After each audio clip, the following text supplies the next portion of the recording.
Target with PS Parihar channel में आपका स्वागत है। आज की इस वीडियो में हम लोग बात करेंगे सबसे पहले राजभवन से आने वाली नई भर्ती की। राज्यपाल भवन में नई भर्तियां, ये 22 जुलाई की अधिसूचना है जिसमें ये बताया गया है कि राज्यपाल भवन में, जिसे जन भवन भी कहा जाता है, जन भवन में कौन कौन से पद हैं, कौन कौन सी भर्तियां आएंगी, भर्तियों की योग्यता क्या होगी और किस तरीके से भर्ती को भरा जाएगा, प्रमोशन से कौन से पद होंगे, सीधी भर्ती से कौन से पद होंगे, सारी जानकारी इस नोटिस में दी गई है, जिसे आप लोग यहाँ पर ये देख सकते हैं।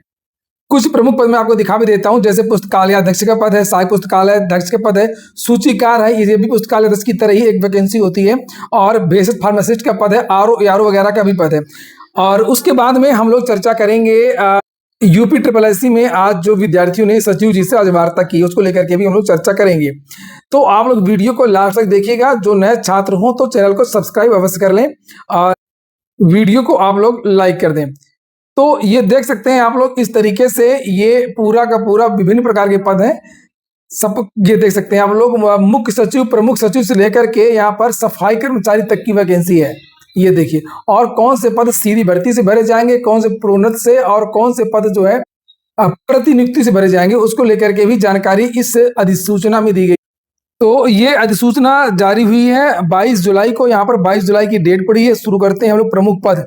तो ये देखिए नीचे, देखो राजभवन की बात है, इसलिए ये वैकेंसी बहुत जल्दी कंप्लीट होगी और बहुत जल्दी आएगी। और उत्तर प्रदेश का प्रथम नागरिक होता है, सबसे बड़ा पद इसी का होता है।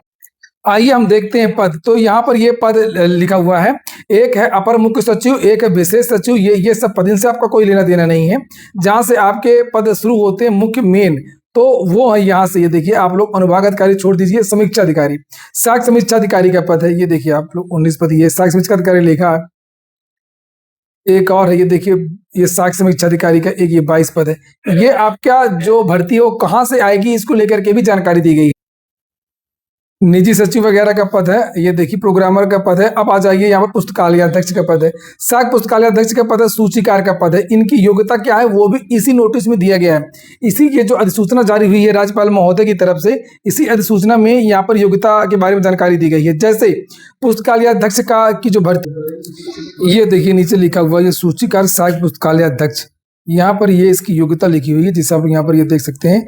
भारत में विधि द्वारा स्थापित किसी विश्वविद्यालय से स्नातक उपाधि विलिप अथवा सरकार द्वारा मान्यता प्राप्त उसके समकक्ष कोई अर्हता, और पुस्तकालय विज्ञान में प्रमाण पत्र या डिप्लोमा, और आपने अगर यहाँ पर SSS किया है तो आप लोग इसके लिए आवेदन कर सकते हैं।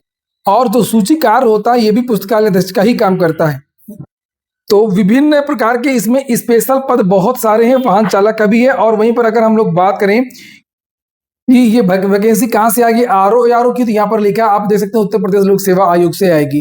तो आपके ये पद भी जुड़ जाएंगे आने वाली वैकेंसी में, आरओ के भी पद बढ़ गए।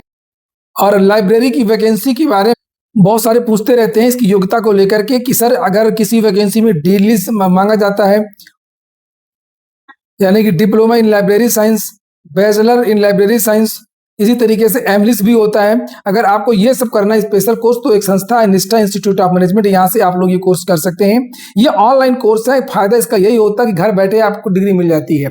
घर बैठे कहीं कुछ नहीं करना है आप लोगों को, घर बैठे एग्जाम भी देना है। ऐसा नहीं कि आपको एग्जाम देने भी संस्थान में जाना है, अपना आपका ऑनलाइन ही एग्जाम हो जाएगा और घर बैठे आपकी डिग्री, डिप्लोमा जो भी आप करना चाहेंगे वो भी आपको मिल जाएगा। तो यहाँ पर इसके लिए ये पूरी तरीके से वेरीफाइड है, क्योंकि आपका जो डिग्री डिप्लोमा है वो डिजी लॉकर से मिलेगा, वेरीफाइड होकर मार्कशीट मिलेगी, तो कोई लफड़ा नहीं रहेगा। यूजीसी इंटाइटल्ड सर्टिफिकेट मिलेगा आप लोगों को, मंगलता यूनिवर्सिटी से ये डिप्लोमा होंगे, ये डिग्री होगी। और ये नंबर है इनका, नीचे कॉन्टैक्ट नंबर दिया हुआ है 6393300364। अगला नंबर है 7752853025। इन नंबर पर आप लोग कॉन्टैक्ट कर लीजिए। ये लोग बता देंगे किस तरीके से एडमिशन होगा। यहाँ पर लिखा भी एडमिशन हो रहा है लाइब्रेरी साइंस के लिए। लाइब्रेरी साइंस के लिए यहाँ राजभवन से तो वैकेंसी निकली है, इसके अलावा भी अलग अलग जगहों से बहुत सारी वैकेंसीज आना है। जो यूपी SSSC में एक वैकेंसी गई थी 300 पदों पर, तो वो भी मामला जो फंस गया था योग्यता को लेकर के, कुछ ग्रेड पे को लेकर के, क्योंकि कुछ पद लोक सेवा आयोग से आने थे और कुछ पद यूपी SSSC से, तो वो मामला भी क्लियर हो गया। तो यूपी SSSC से कुछ और वैकेंसी पहले से आनी है लाइब्रेरियन की। अभी कुछ विद्यार्थी गए भी थे यूपी SSSC, उनसे भी यही कहा गया था। तो आप लोग इसके लिए यहाँ से ये कोर्स कर सकते हैं। और यह निष्ठा इंस्टीट्यूट ऑफ मैनेजमेंट से केवल लाइब्रेरी साइंस ही नहीं, विभिन्न प्रकार के स्पेशल कोर्स कंप्यूटर वगैरह के वो भी कर सकते हैं। तो ये देखा आप लोगों ने, ये अपर निजी सचिव, सहायक पुस्तकालय अध्यक्ष, सूचीकार, निजी सचिव, इस तरीके के बहुत सारे पद हैं। और इसी तरीके से कंप्यूटर का डिप्लोमा भी आप लोग इन्हीं के यहाँ से कर सकते हैं।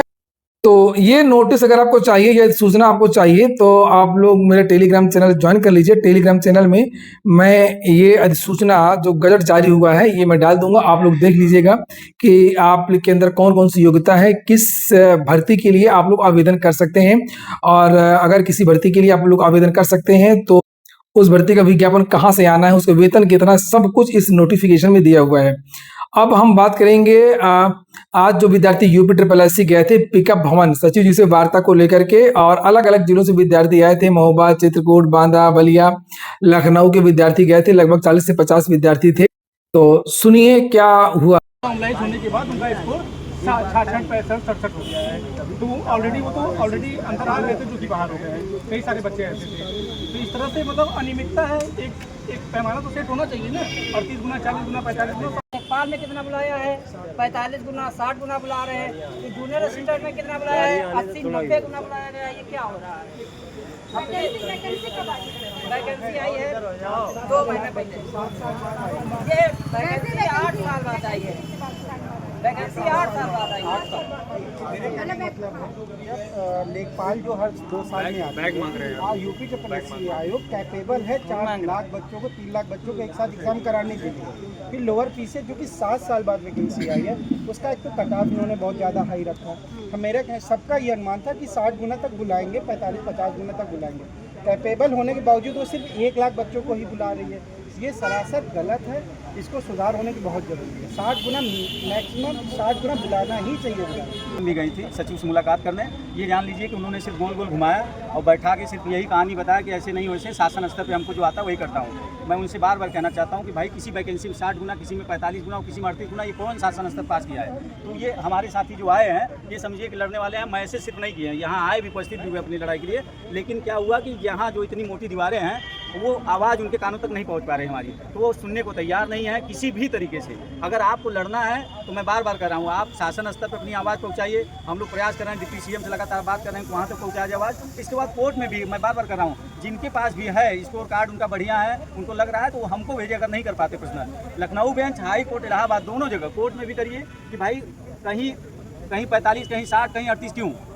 अगर एक नियम होना चाहिए ना सबके लिए, सारी वैकेंसी के लिए। लेकिन आप लगातार ये और यूपी SSSC का सिर्फ, तो ये बार बार बोरिंग बात हो रही। कहीं 64 गुना, कहीं ऐसे तमाम तरह की जो समस्याएं हैं उसको समाधान ये आयोग वाले करने को तैयार नहीं है। हम लोग लखनऊ आए हैं और आप लोग भी अगर लड़ना चाहते हैं तो सिर्फ सोशल मीडिया पर मत लिखिए। लड़ने के लिए जहाँ बुलाया जाए वहाँ आइए। मैं नहीं कहा था किसी साथी से, फिर भी मैं उपस्थित हूँ यहाँ पे आके अपने साथियों के साथ खड़ा हूँ, क्योंकि मैं जानता हूँ कि ये जो है ये बड़ी उम्मीद से आया थी कि कोई ना कोई आएगा हमारे साथ लड़ने के लिए। लेकिन यहाँ हाँ, विधायिका कह रहे हैं, विधायिका फॉलो करते हैं। विधायिका को मानने वाले लोग नहीं है। विधायिका कहीं नहीं कहा है कि आप एक ही आयोग और एक कई वैकेंसी कराए और उसमें कई तरह के नियम लगाए। अगर एक ही आयोग करा रहा है वैकेंसी तो उसका एक नियम कानून होता है, लेकिन आप कई तरह के नियम जो मूड में आए वही कर दीजिए। ये समझिए कि तानाशाही निरंकुशता है और छात्रों के साथ अन्याय है। हम इसका विरोध करते हैं। अभी हम लोग प्रयास करते हैं डिप्टी सीएम की बात रखने की। जो भी साथी गए थे वो सचिव से बात करके संतुष्ट नहीं है। वो सिर्फ मीठी मीठी बातें करने से नहीं संतुष्टि मिलती। हमारी बात न मानना ये समझिए हमारे साथ अन्याय है। धन्यवाद। अगर रूल से चलते तो 4 साल